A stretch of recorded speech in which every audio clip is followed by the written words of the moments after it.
Hello, my name is Mike McClellan and welcome to my 7th YouTube video. This is going to be an update video, so very short, about my left ruptured bicep. But first, before I get into that, I want to talk about a faux pas I made with the last video, which was about diet and getting ripped. In transition between the diet phase and the getting ripped phase of the video, I put on the screen, "Are you ready for the secret?" At least that's what I thought I put, but I added an E to secret, so that turned it into secrete. And it's amazing what one letter can do to a word.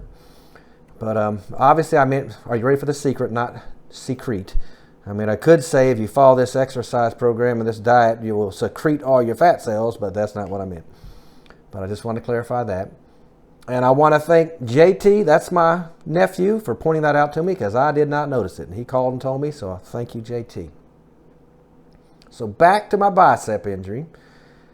If you watch my other videos, I made 2 videos on the bicep injury, one right after it, which I injured it May 31st, making a YouTube video, and this was deadlifting 1,075 pounds. And then I had the surgery on June 18th, and I made a video afterwards, right after the surgery, and showed how I was doing. And as you recall, I told how important it was to work the opposite side of your body, or specifically the opposite limb of the injured side, if you can't use that. Because if you do, it's going to keep the injured side from getting as weak or as small as it would have if you hadn't worked this side, because you get crossover effect as it comes down from your brain through the spinal cord. So that's what I've been doing. I've been working the heck out of my right side, I've been working my whole body as well, to keep this side from getting as small. And I actually thought of a kind of a genius way to help work my lats over here without even using my bicep at all. And let me show you what I've been doing. I bought these about a year ago. It's well, I got 2 of them. This is one of them. You hang this on your pull-up bar to work your abs. Put your elbows in here, raise your legs up in the air. But what I've been doing with it is put my elbows in here and working my lats, kind of doing half pull-ups, and with a lot of weight around my waist too. And that works my back without putting any stress on the bicep.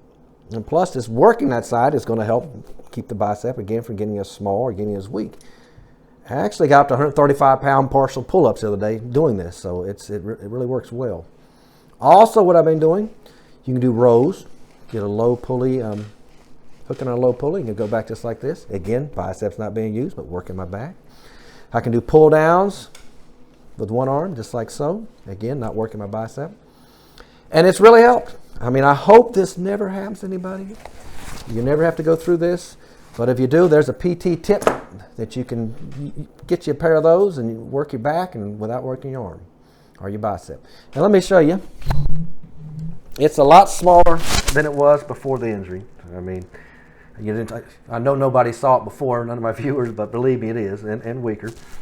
And when he reconnected it, I don't think he put it down as long as it was before. It's a little farther down my bicep insertion.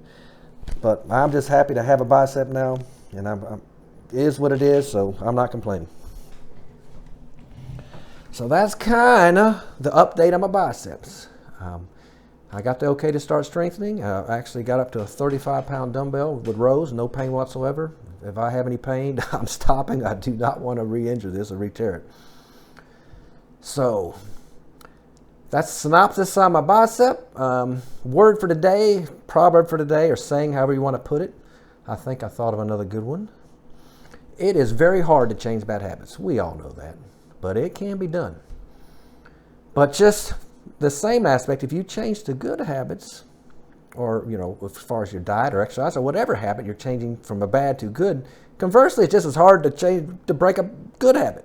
So if you can get to the point, you get your bad habits all to good habits, think about that. It's going to be hard not to keep doing good habits. So something to think about. And I know it's worked for me as far as diet. There's no way I could ever go back to eating junk food. I mean, I've got the good habit now of eating healthy, and it's just that's the way I want to do it. And I could not break that habit. So it can be done. As always, be good to each other. We're all in this road together. We really are.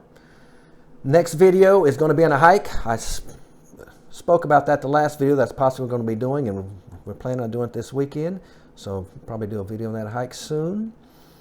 Thanks everybody for watching. Hope you continue to watch. Subscribe if you like the content.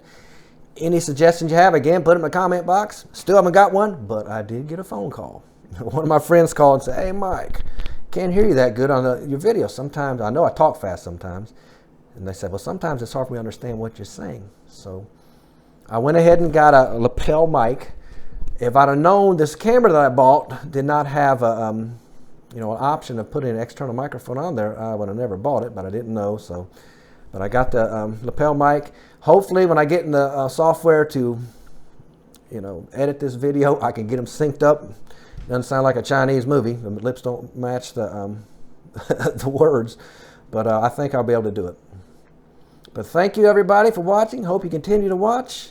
Hope everybody is doing well. And bye-bye. See you soon.